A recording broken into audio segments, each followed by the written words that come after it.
आइए आपको महाकुंभ के अनोखे रंग दिखाते हैं।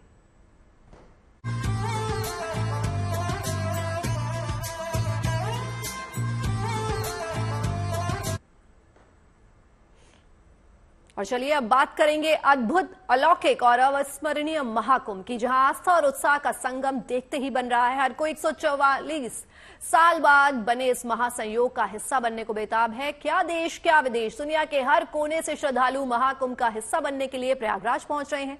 संगम की रेती हो और बात सुर साधकों की ना हो, भला ऐसा कैसे हो सकता है। तीर्थराज प्रयाग में ऐसे ही दो गायिका से हमारी संवाददाता संजय शर्मा ने खास बातचीत की। देखिए इस सुरीली महफिल।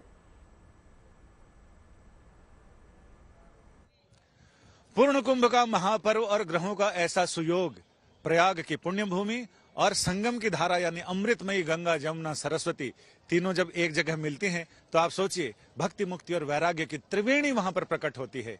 हमारे साथ दो ऐसी अद्भुत गायिकाएं हैं जो यहाँ पर संगम पर आकर उनकी भावनाएं बिल्कुल ऐसे ओतप्रोत हो रही हैं। हम उनसे बात करते हैं। मेरे साथ हैं पारोमिता देशमुख और मेरे साथ हैं शालिनी द्विवेदी। इन दोनों से हम वाजपेयी, इनसे हम बात करते हैं और दोनों ये बताएंगी कि इनके मन में कौन सी तरंग चल रही है, कौन सी गंगा, यमुना, सरस्वती हिलोरे ले रही है। जब गंगा और यमुना मिलती हैं तो सरस्वती वहां प्रकट होती है। अब सरस्वती इनके हृदय में कैसे प्रकट हो रही है, आइए इन्हीं से जानते हैं।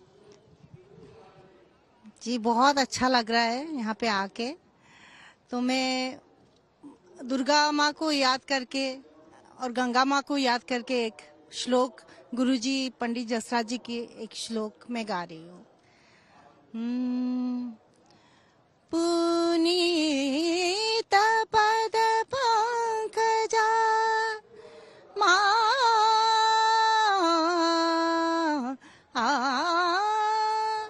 पुनीत पद पंकजा श्री कामेश्वर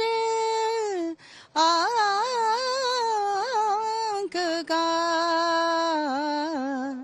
मनुकोटि पारायणी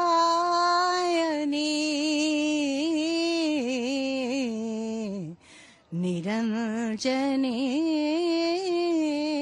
नारायणी निरंजनी नारायणी श्रीनिपाश शरचापिनी श्रीनिपाश शरचापिनी असुर व्यूधापिनी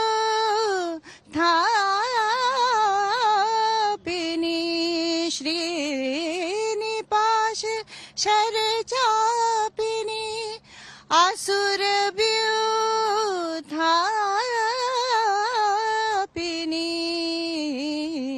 सुरराज संस्थापिनी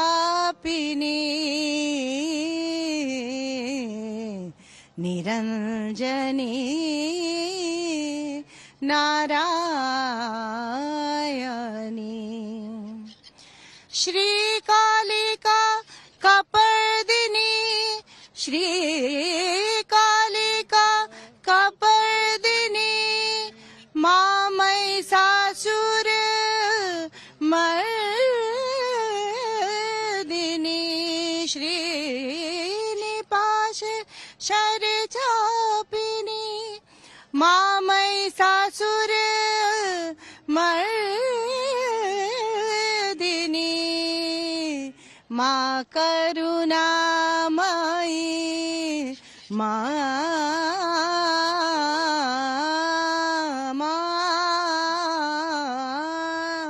मां करुणामयी कात्यायनी निरंजने नारायणी निरंजनी नारायणी गर्वतनो गंजनी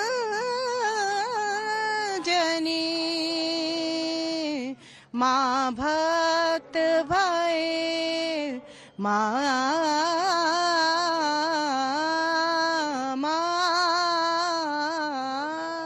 माँ भक्त भय भंजनी निरंजनी नारायणी निरंजनी नारायणी निरंजनी नारायणी। यानी भैरवी साकार होती हैं यहाँ संगम पर। कैसे? अब हम शालिनी जी से बात करते हैं। शालिनी जी, आपके हृदय में इन्होंने गंगा की लहर दिखाई। यहाँ कहते हैं कि जो संगम राज है, तीर्थ राज प्रयाग है, तुलसीदास जी ने लिखा है कि संगम सिंहासन वट सोहा। यानी संगम राजा है तो राजा सिंहासन पे बैठता है, वो सिंहासन ये संगम है। और छत्र अक्षयवट मुनि मन मोहा, उस पर जो छत्र है वो अक्षयवट है जो मुनियों का मन मोह रहा है। और जब राजा है, छत्र है, तो उनके चमर हिलाने वाले होंगे। चमर गगन यमुन और गंग तरंगा, चमर है गंगा और यमुना की तरंगे चमर हिला रही हैं। और इनको देखने से दुख दारिद्र्य मोह सब भंग होते हैं। तो अब आप बताइए कि इस तीर्थ राज की शरण में आकर आपके हृदय में क्या चल रहा है? कौन सी गंगा प्रवाह? बोलो गंगा मैया की। ये तीर्थराज प्रयाग में हम सब हैं, हम सबका सौभाग्य तो है ही ये, लेकिन एक सबसे बड़ा सौभाग्य कि जिस गुरु के हम सभी शिष्य हैं, हमारे गुरुदेव संगीत मार्तंड पद्म भूषण पद्म विभूषण पंडित जसराज जी, इतना बड़ा सौभाग्य है कि अपने गुरुजी के साथ 2013 वाले कुंभ में इसी संगम तट पर हाथ पकड़ करके जो डुबकी लगवाई है, तो भौतिक रूप की भी डुबकी और आध्यात्मिक रूप की भी डुबकी, क्योंकि आधार उसके गुरुजी हैं। तो गुरुजी के साथ जब नौका पर आए तो हम सभी शिष्य लोग थे, अन्य संत लोग भी थे। तो गुरुजी ने जब हमारी तरफ देखा, कहा कि तुम भी कुछ 2 लाइन गा दो। तो मैंने कहा मैं तो आप आधार हैं, हम इतना ही कह सकते हैं कि उस नौका में आप विराजमान हैं, तो हमको तो पार होना ही है। तो वो गुरुजी की हाजिरी में, गुरुजी के चरणों में नौका पे बैठ करके जो गाया था कि मेरी नौका में लक्ष्मण राम, गंगा मैया धीरे बहो, हो मेरी नौका में लक्ष्मण राम, गंगा मैया धीरे बहो। जिस नौका में हमारे गुरुजी बैठे हुए हैं वो तो धीरे धीरे ही बहे, क्योंकि वो जल्दी पार जाना भी नहीं है, क्योंकि वही तो बहाना है गुरुजी के साथ। वो हमारे आध्यात्मिक सांगीतिक जीवन के आधार सूत्र सब हैं। हमारे गुरुजी हमारे साथ हैं। हो मेरी नौका में लक्ष्मण राम, गंगा मैया धीरे बहो, धीरे बहो रे गंगा धीरे बहो, धीरे बहो रे गंगा धीरे बहो, हो मेरी नौका में, हो मेरी नौका में, हो मेरी नौका में लक्ष्मण राम, गंगा मैया धीरे बहो, मेरी नौका में लक्ष्मण राम, गंगा मैया धीरे बहो। क्या बात है। ये बहुत भावुक करने वाला गाना इसलिए भी है, ये कुंभ का महत्व इसलिए है कि बहुत सारे ऋषि मुनि संत महंत अपने गुरु के साथ, गुरु अपने शिष्यों के साथ यहाँ आए हैं। और एक बड़ा प्रश्न है कि लकड़ी पानी में तैरती है, लोहा पानी में डूब जाता है, लोहे को क्या करना चाहिए कि लोहा भी पानी में तैरे? इसका जवाब आया जब संतों महंतों ने विचार मंथन किया। उन्होंने कहा लोहे को लकड़ी का संग लेना चाहिए ताकि लकड़ी के साथ लोहा भी तैर जाए। तो गुरु के साथ जो शिष्य रहते हैं वो लोहे की तरह है, लेकिन गुरु उनको अपने स्पर्श से इतना हल्का, इतना गुरुत्वमय, यानी भारी भी करते हैं, हल्का भी करते हैं।